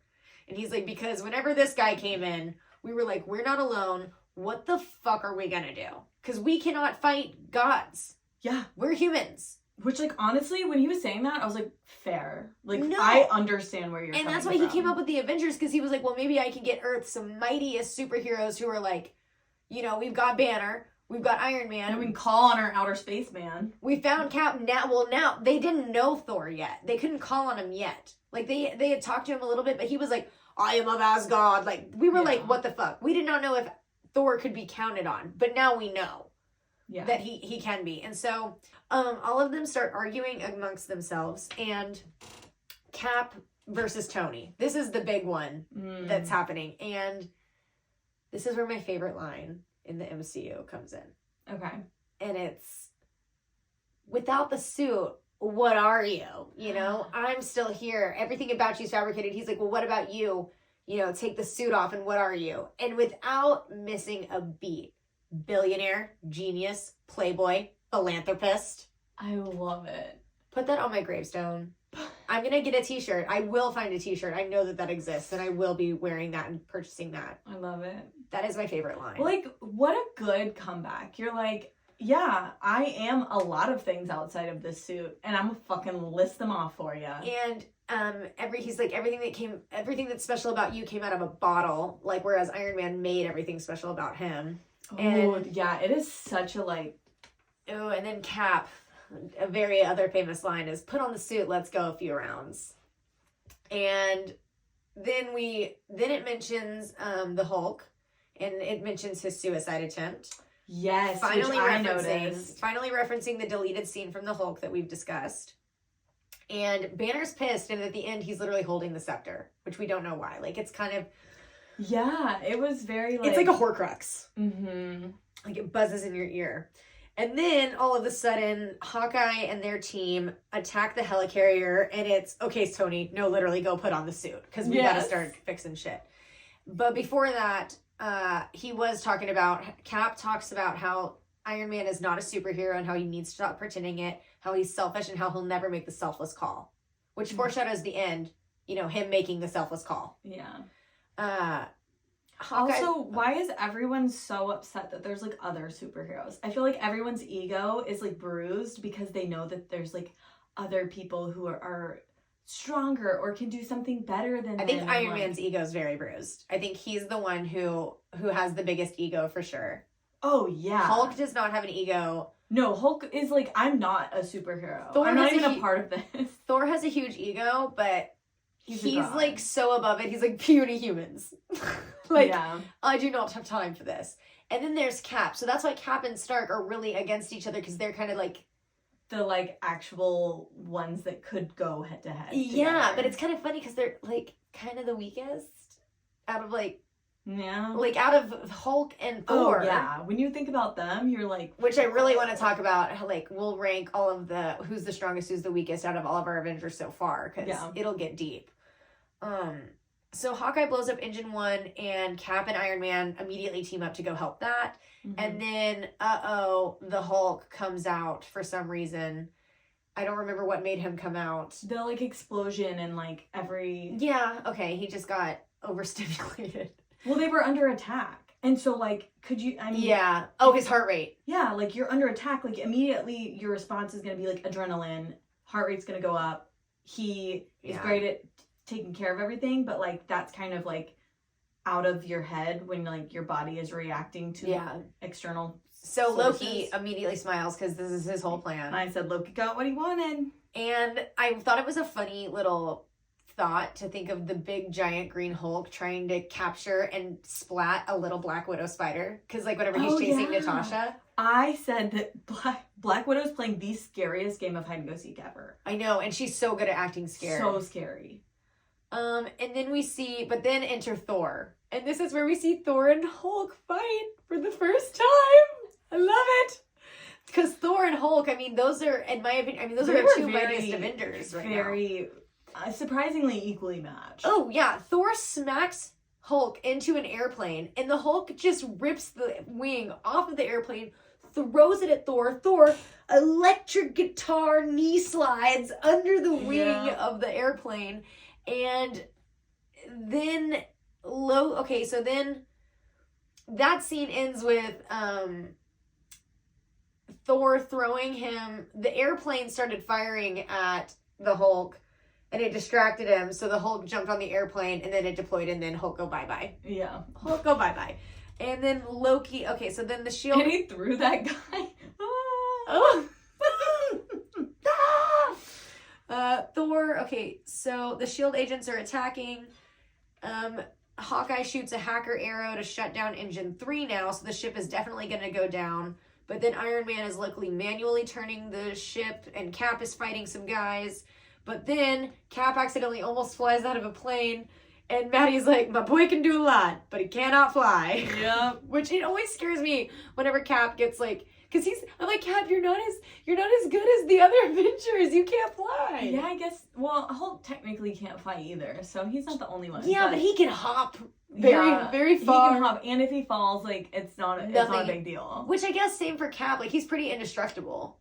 I mean, he really is. Like he is just as indestructible as the rest. But also, like, it would really suck if he fell, because like, hey guys, can you come pick me up? Yeah. Well, same as Hulk. You know, he comes over in his motorbike later. And so after we get rid of Hulk, Thor is able to go get Loki. Loki body doubled and locked Thor in the cage, and he goes, are you ever not going to fall for that? Classic Loki. I mean, it's only the first Avenger movie. It's only our second time seeing Thor and Loki, and we're already getting this camaraderie established. Yeah. Now we see, now Barton, Mindwash Barton, is going against Romanoff. I mean, shit, this is quite a bit of... There's a lot of action going on. And it's like... I said it was kind of hard to keep up with everything because they kind of kept cutting to different parts of the action. And I was like... overstimulated. Yeah. Well, Barton versus Romanoff, which is a huge face-off because they're both like, they're our two weakest. Yeah. And, like, equally matched. And they're, like, partners, kind of. And they're both total humans. And Nat wins and basically knocks him out.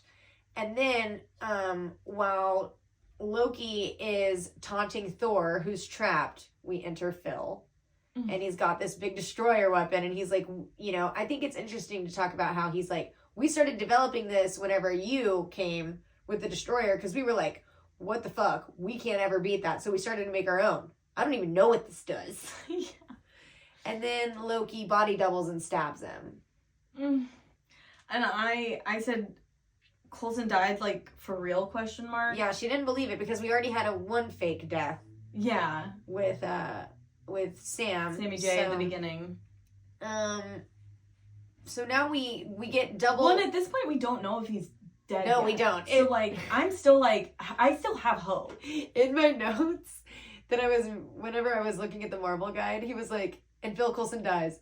Or does he? And then it was like, shot back to Phil Coulson, still not dead. But then he dies. Or does he? Because then it shoots back to him again. And he's like, is he really dead this time? Because they do a lot of it drags out. No, they drag it out. And then Loki drops Thor out of the cage. So now we've lost the Hulk and we've lost Thor.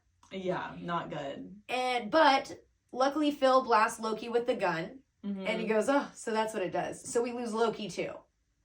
Yeah. So we've lost Loki, we've lost Thor, and we've lost the Hulk. Now, all we have is Cap and Iron Man. And Loki escapes. Actually, Loki escapes with a scepter. But they fixed the engines and they were able to fly. And then Sammy J, Nick Fury finds Coulson. And Coulson's last words are, it's okay because it never would have worked if they didn't have something to fight. Like, rally around. Yeah, and then he dies. Oh. So he's almost like the little mascot, the little dead mascot of the Avengers. Yeah. They should have a little hand puppet. You think that was what they would rally around? Little puppet Coulson? With a little fire gun attached to it? With his trading cards in one hand. And now he's dead for real, and everyone is sad. So Fury busts out the bloody trading cards as a tool of manipulation. Did he take Coulson's blood and put them on him? Was like, that did ketchup? I kept waiting for him to like dab his finger and lick it at the end to prove that it wasn't real blood. He never did. Nope, he never did. And this is whenever they give the whole Avengers speech. It's so cheesy, but it's great, I guess. Like, okay, we've got the heart of the film. We need to work together. Oh, I'm pretty sure I like was like, okay, can we I know. get on from Yeah, and Thor is down. And mainly because, like, the Avengers rally with, like, fucking Captain America and Iron Man. Yeah, because Thor's not Fury, there. Because no one else is there. And then it kind of shows a scene. Well, then it shows a scene of Thor, and he, like, grabs his hammer, but he doesn't lift it. Did you notice that? Oh, yeah. Because if he's, like, not worthy, like, he can't wield the power of Thor. And so I thought that was an allusion to that, because later, whenever he picks it up and slams it, that's whenever they decide to come together. So it's just, like, that moment of doubt. And then it shows Mark Ruffalo naked in the debris. And he's like, yeah, I saw it all. You were big and green and buck-ass nude. So good. The little security guard who finds Mark Ruffalo in the what debris. What a great part. Like, I would love that part. Oh, yeah. To be, like, the security guard. And I think that's who he ends up getting the motorbike from. You know, nice. He gives him clothes. The people are so always nice. so nice to the Hulk, giving him clothes all the time. I think it's just because Marky's so sweet. He's just like, I'm sorry for the inconvenience. And I know. He's like he's so different from the Hulk. You know, such a complete opposite. And then now we're back with Nat and Clint, and Hawkeye is out of his brainwash. She got him out of it just by basically hitting his head really hard, and he's like, no, but, and he's like going through the trauma, and he talks about like, do you know what it's like to be unmade? And once again, Natasha looks at him and is like, you know I do. Which is like foreshadowing, yeah. Spoiler, which I'll go ahead and notate. Then they discuss how Loki's basically their biggest threat. And I'm just like, Loki is like the third guy in charge. Like, Loki got the power from the other got the power from some other guy. Oh, yeah, like the source of power is so far removed from Loki. Yes. And now, once we decide that, so after we saw all the Avengers, like, in their negative state, then we were like, no, we're going to work together, and they assemble. And they realize that Stark Tower is where, that's the big power push that they're going to need to kickstart it. To basically, which keep in mind, the whole time I'm like, what are they even trying to do? Like, what are they, what is... Yeah, like, what are and they then gonna you do? connect all the dots, and it's so that they can open up the portal to get the Chitauri down. Mm-hmm. The big army to From take the over other Earth. dimension, yeah. So the Avengers assemble, and then once again, this is another point where Maddie's like, I swear to God, if Thor comes to Earth and doesn't see Jane, I'm gonna be fucking pissed. She's just, this is a really... And I think it's worth notating that after I watched the Avengers, then I watched Thor for the first time. Oh, so and you couldn't even be mad the first time you watched it. Not the first time I watched it. But when I watched Thor, and after that, I was like, huh, that son of a bitch came to Earth in the Avengers. What the fuck, Thor? Your priorities were not correct. I mean, I guess his priorities were to save the human population. Okay. But they did. And am I not a part of the human population? Still didn't go and see her. Whatever. So this is when Nick Fury's plot was basically revealed via Maria about how the cards were not in his jacket. Yeah. And now, but then he's like, it doesn't matter. It got him together. So now we're in New York. We're going to start this epic battle scene. We're pretty much almost done. We're pushing through. Stark sees Loki in the Stark Tower.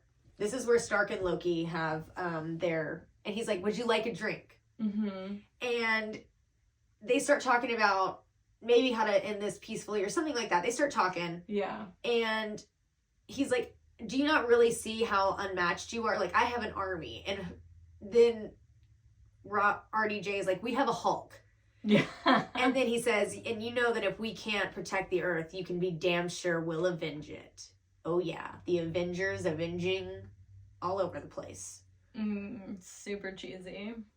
I know it was, but I don't know why. RDJ he just makes things not very cheesy at the same time. Like, I feel like he said it the best. Yes. If other people said it, I probably would have rolled my eyes harder. Yeah. But... Well, and then it immediately goes from super, super cheesy to then we think Loki's gonna take over Stark. Well, how can you beat me when they're all busy fighting you? And then he tries to take over Stark's mind and it just clinks on his... He's like, normally this works. He's like, yeah, no. And then he deploys the Iron Man suit. Because Stark doesn't have a heart, but he does because he has a little case of the original. There is proof that Stark has a heart.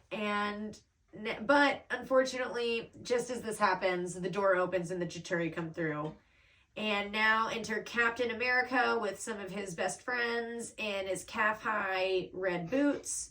Which reminds me of Ted Mosby's red cowboy boots, which is yet another How I Met Your Mother The crossover. Avengers is just a crossover with How I Met Your Mother. Will there ever not be a How I Met Your Mother reference? So, okay, now it's so funny. Right as my note for this is funny. Right after they open up the door, we cut to Loki and Thor, and Loki tries to make Thor think he's regretful, but of course, ... stab... ... he's not. Because Loki is just constantly like switch baiting Thor. And Thor just constantly is like, maybe he's right. And then he stab.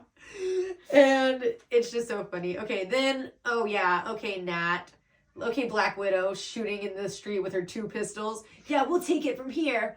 Bop, bop, bop. Like, okay, these are alien warriors.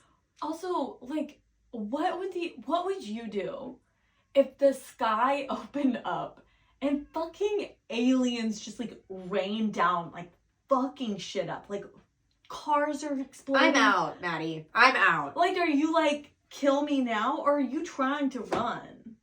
But she's not in either of those situations. She's just sitting here with the 2 pistols. Not her, but like this is like as they're coming out of the sky and you get a pan of all the people like, my immediate thought was, what would I do? And I don't know. My ass is in Texas watching this on the news. Go underground. Like my first thought would be like, I need to get as far underground as possible and like wait it out. I too think underground is the move. Mole people all the way to go. Mm-hmm. So then while she's shooting her 2 pistols, she's like, wow, this is just like Budapest all over again. Again. I mean, how many references how that many we're references? not gonna get? Maybe we will, maybe we won't. But not this episode, not this movie for sure. And he's like, we remember Budapest very differently. And I said action movies are so cheesy. I know. They are, but I love them. And then, okay, now we cut to Cap giving orders to the cops. Once again, just really kneeling into the cheesy superhero shit. And once again, also showing how Captain is kind of the leader. Mm-hmm. And the big worm things that were flying through the air, fun fact, those are called Leviathans. Leviathans. That's like from the Bible, I think. Like those are like Leviathans. Like big scary things. I think that's like a known, I mean these obviously are like in reference to like other lore. Right? But I've heard of Leviathans before. And then we enter the hole on a baby motorbike. So good. And so now we have kind of the whole team, right? Yeah. I don't know if we have Thor yet, but we definitely have, we're like going to unleash the Hulk, and this is when he says, that's my secret. I'm always angry, which he's been referencing his secret to how he keeps it calm now. Because he's like, I can keep it calm now. But the Hulk has his whole struggle. So epic shot. So now it's the epic shot of the Avengers, where Hulk is in full Hulk, and it circles. That is the epic shot of the Avengers, is that circle. Yeah. I mean, I might even use that for our promo. Oh, yeah. Just the circle of the Avengers. And then, again, Cap is the leader because he calls the play. He goes, let's go. And then he tells everybody what to do. Iron Man calls Hawkeye Legolas. He goes, come on, Legolas. Do you know what that's from? No. Lord of the Rings. Oh. So in Lord of the Rings, there's an elf archer, and it's played by Orlando Bloom. And he has like the bleach blonde long hair. Oh yeah. And so calling him Legolas is just, I mean, once again, RDJ just with all these pop culture references. Yeah. Zingers, baby, zingers. He tells Hulk, smash. So good. Kills it.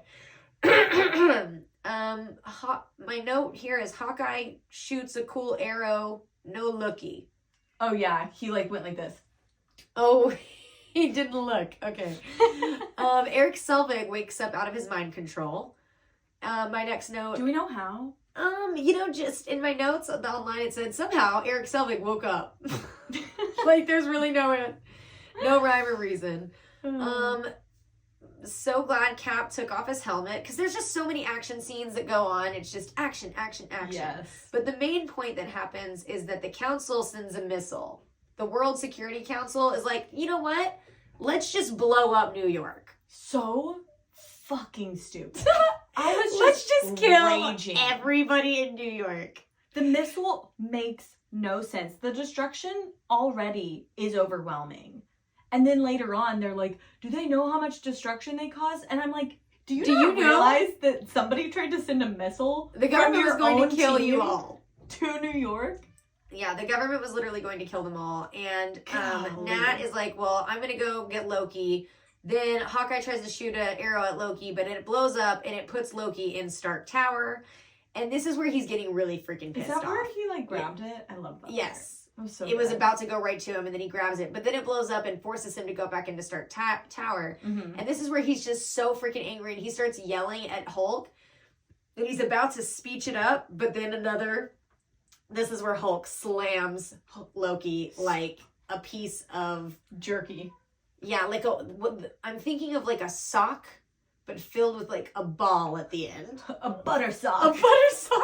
Literally a butter sock from my Carly. Yeah. My God, a sock full of butter. I thought of like a dog with a toy that's just like fucking, just like slamming it like that. Yes. Yeah. And so now that we've pretty much taken out Loki, like at this point, Loki's out for the count. Wait, did we talk about how Hulk just like punches Thor? Oh, that's where wait, no, we didn't. I saw my note and I was like, I feel like I want to mention that it was so funny. Oh, that's right after I have Hawkeye cool arrow shot, no looky. And then it's Hulk just punches the fuck out of Thor for no reason. And like it never gets talked. Like Thor never brings it up. No, they never, like they're just walking after they just did a dope ass scene of fighting all the people against each other. And just right in the face. Punches him out and just so no explanation. Funny. That is so gold. I'm glad that you came that. I wanted to bring that up. But yeah, I loved him just ragdolling Loki. It was so funny. That was the funniest thing in the movie. Yeah, honestly, I kind of agree. Yeah. It was more funny than the Loki scene, and yeah, that was the best part. So, okay, we're really nearing the end. Now that we've got Loki out of the picture, now the only problem is the problem that we have created ourselves, and it's the missile that they shot to our own territory. And so Iron Man references Jonah, and basically he's making the selfless play, and he's going to dive that missile up into the ether, vortex, which is super convenient because now they have, you can do. Instead of just closing it, now they can actually destroy their enemies. Mm-hmm. He tries to call Pepper, but she doesn't have her phone. Everyone's watching. Well, she does. She's just not paying attention to it. Literally so stupid. And then basically super dramatic. He throws the missile through, and in the nick of time, he falls out. After Captain America was literally like, "No, go ahead and shut it." Cap was like, "Fuck yeah, I'm getting rid of Iron." He's like, "Man, this is real sad. I mean, I'll wait. Or should I wait another sec? All right, I think it's time to close it up. You know, we don't need to count the full 10." But at the last minute, against Robert Downey Jr.'s best efforts to kill himself, he lives to see another day. And he falls through and he gets crushed, and we're like, "Oh my God, is he okay?" And the Hulk saves him, and then Iron Man's passed out, and then Hulk looks at him and just roars in his face. Hulk is the funniest character in the Avengers. Like, to go from fucking Edward Norton's Hulk, that was the most unfunny movie, to Hulk being the funniest character is like such a juxtaposition. Quite a journey we've gone on. Ruffalo is the savior of the Hulk species, and I'm so happy. So whenever he wakes him up, this is actually... I mean, I think the shawarma line of RDJ was like, okay, we should all go get shawarma or something, was not improv, but the part where he's like, okay, guys, let's just not come in tomorrow. That was 100% Robert Downey Jr. improv. And then Captain America looks around and he goes, we won. And all I could think of is, enter clip from Hamilton, we won.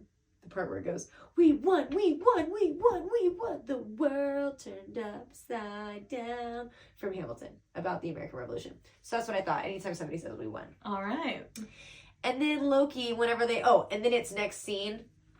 Again, super famous scene where all the Avengers are like, Hawkeye's got his arrow. And they're all like staring at him. Thor's got his hammer. Was that the one where you were like, I want this to be my background? Yes. Yeah. I want that to be my computer background, which I will make it. And then he goes, if it's no difference to anybody else, I'll take that drink now. Just Loki with the sass, you know? I have such conflicting feelings about Loki. You are very much supposed to. Yeah. He is, if I were to make a villains, I mean, he's a Gemini. Like, what the fuck? You love him, you hate him. He's two faces. Yeah. So now the Avengers recap. Basically, it's all through the news cycle. It's just going, oh my God, we love the Avengers. They saved my life. But Loki, who's going to pay for all this?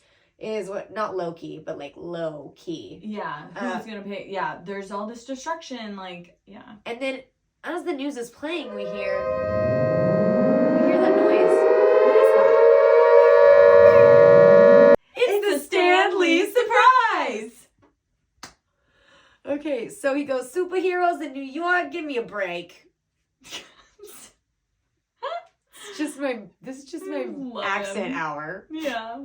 And he's playing chess, and basically, they're all just grateful for the Avengers because even though they have problems, they're like, they saved us from the aliens. Literally, the aliens were gonna fuck us up. So the Tesseract is being taken back to Asgard with Thor, and Thor is also taking Loki, which is probably not okay with the United States. We like to punish our criminals. Oh yeah, they wanted to torture him for sure. But like, also, how? How would you torture God? Yeah, there's no way we would let them go in real life, but S.H.I.E.L.D. and the government, I don't know. The S.H.I.E.L.D. is above the government. So, yeah, for sure. And gods are above S.H.I.E.L.D. Yeah. So Iron Man and Bruce leave together. Don't know if you caught that. They literally drive off in the sunset together. I know. Who knows? About to go do all They look like a little couple. They can go make out. Literally, Robert Downey Jr. looks like a gay... They look like a G-Quad. Which is another How I Met Your Mother reference. A gay couple without kids. Love it. A G-Quad. Because he looks straight up like a little pinstriped gay boy. Driving off. And they're going to go do science experiments That's together. my new ship. Fuck him and Pepper. I want him and Bruce. Oh my God, I bet that there was like a whole subgenre of fanfic between Iron Man and Hulk. Yeah, for sure. Ooh, Avenger fanfic? We might need to read that on the air one day. The most unhinged His one. big green vein. Okay, moving along. Cap leaves on his motorcycle. God, he's just rubs me the wrong way. He's just such a loser. His hair wasn't going the way that a motorcycle should. He's just standing there, or he's just sitting on the motorcycle, no movement. They have a fan in front of him. At the very end, they like put a fan. They're like, oh, his hair needs to move a little bit. They really fucked that one up. Yeah, and then Thor and Loki leave via the Tesseract, and Fury claims that they'll all come back, blah, blah, blah. And I said, yeah, they'll come back because they're fucking trauma bonded. They just went through hella trauma together. That's the best way to make friends, is to just go through some shit with people. Oh, that is truly sometimes the definition of why you even have friendships, is because you went through trauma. And then they write a book about it 20 years later, and it's like, why was I even friends with Jessica? Maybe it's because of the horrible fire we went through in the 3rd grade. The Jenna thing. Remember from Pretty Little Liars? Jenna thing. Okay, so then Maddie, because they're trauma bonded, which is funny because trauma does play a role. It is the theme, and we show the new Stark Tower that they're going to build, and all that's left is an A for Avengers. Dun dun dun! Dun, dun, dun. And then we have the secret scene, which the cinematic credits were super beautiful. My last note, this is how long I went through the movie, just hoping for Jane. The last note I have is Thor not seeing Jane is fucked up. And then I went, though, my note is like, just scratched on there. Buck, that's our biggest takeaway from Avengers is Thor is a hoe-ass playboy. So then we go to our secret scene and we see the other, Sandy Rivers. And he's discussing the humans and how they failed and how they're unruly and they cannot be ruled, and to challenge them is to court death. And then we see, Maddie, who do we see? The purple man. The big purple guy. I was like, man, his chin is so bad. And I wrote, bum, bum, bum. And then we have another secret scene. So this is our first twofer.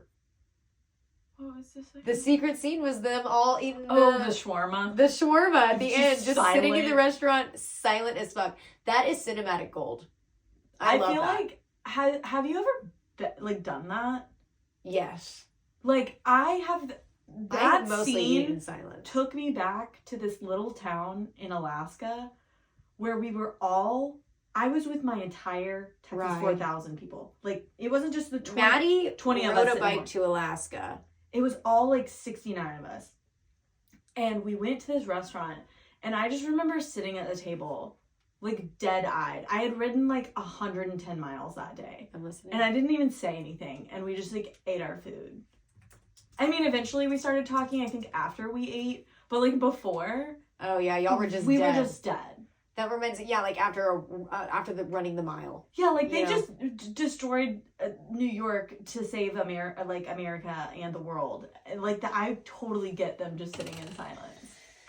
And you guys, that is the end of the Avengers. Now we have two things left that we want to do. First, I'll just go over what we're going to do next week. Mm-hmm. So since we've ended phase 1, we are going to do a phase 1 recap. That's what our next episode will be about.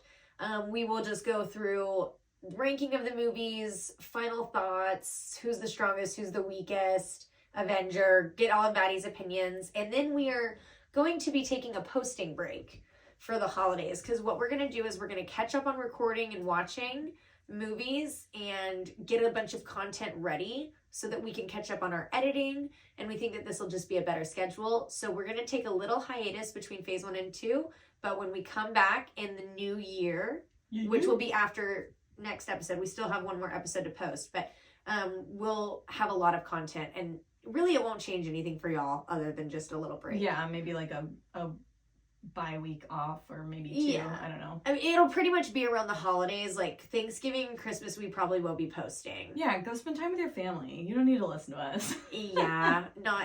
But we'll probably be posting stuff on the Instagram, and we'll also get together. We'll get our Patreon together. That's what I want to do. And now I think we're going to get ready to go watch the Rangers play in the World Series. But Maddie, before we go, I believe it's your week to do the super fan shout out. My super fan shout out is Graham Shannon. Thank you so much for being a day one homie. You literally were so excited when I told you about the idea. You've been active on our Instagram, and I just really appreciate the support. It really means a lot. So somebody just rang my doorbell. I wonder if it's Graham Shannon. Graham? Why are you here? Well, Graham, I've never met you, but I would love to, especially if you listen to us. That's Marguerite's husband. Oh, I don't know if I've ever met him. Yeah, I don't think you've met him. Well, hi, Graham. I know Marguerite. Hi, Marguerite. And you guys, along at Graham, Shannon, and everybody else, just thank you so much for being on this journey with us. And we're going to wrap it up, and we look forward to talking to y'all next week about all that we have experienced in phase 1. Yay, yay. We love you guys. Bye-bye. Bye.